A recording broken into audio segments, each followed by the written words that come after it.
Hey, fifth grade, here's chapter 9. I tried to upload this last week and it didn't work, so I'm going to break this chapter into 2 different videos. Okay, so this is the part 1. The heat is on. Mrs. Hutton was a mess. Mr. Hutton was furious. Mrs. Thatcher was crying, and Dr. Thatcher, his face still dotted with mashed potatoes, was laughing so hard he could barely stand up.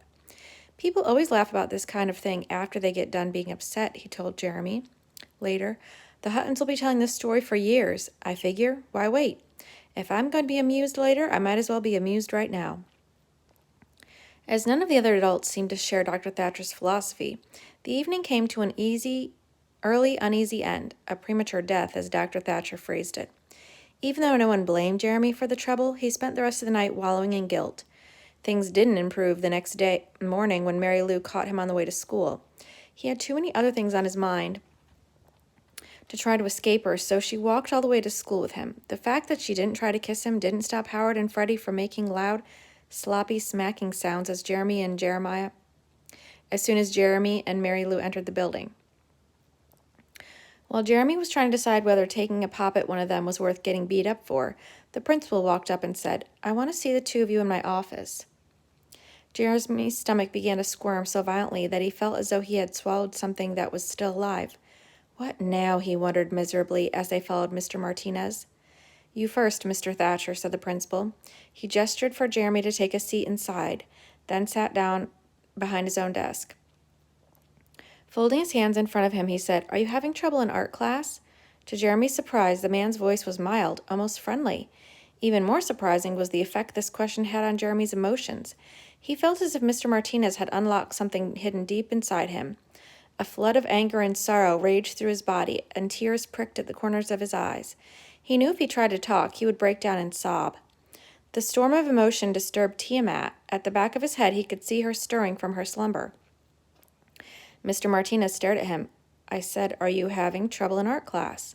Still afraid to speak, Jeremy nodded.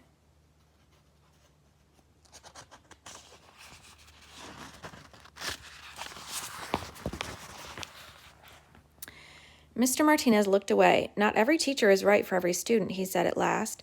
Jeremy was surprised by the gentleness in his voice.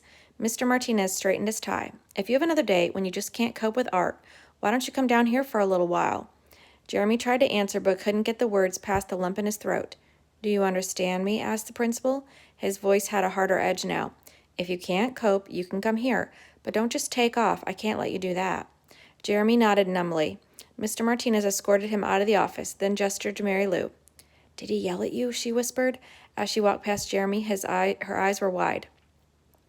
He shook his head. He started walking toward the classroom, then decided to wait for Mary Lou.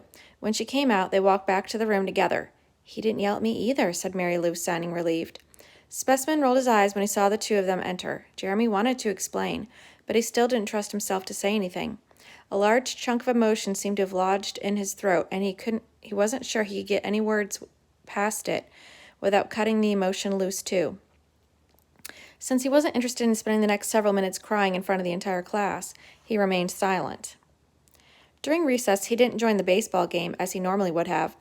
Instead, he sat under one of the small trees that had been planted when the school was built.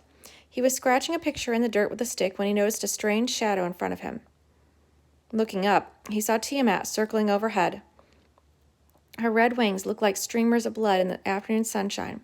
"How did you get here?" thought Jeremy in panic. The dragon coasted down to his shoulder. She was nearly as long as his arm now, and he lurched a little with the weight of her. He hadn't framed his question in a form she could understand, so he got no answer. He paused. Figuring out the best way to communicate with the dragon was like working a puzzle. Finally, he sent a mental image of Tiamat sleeping at home, along with a question feeling. Tiamat's response was a picture of himself looking sad. He took this to mean she had been worried about him. But how had she gotten out of his room, not to mention the house? Her answer made him a little nervous, just about how smart she was getting to be. It consisted of a series of pictures.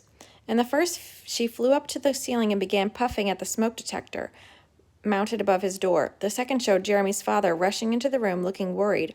The third showed Tiamat taking advantage of the open door to escape from his room.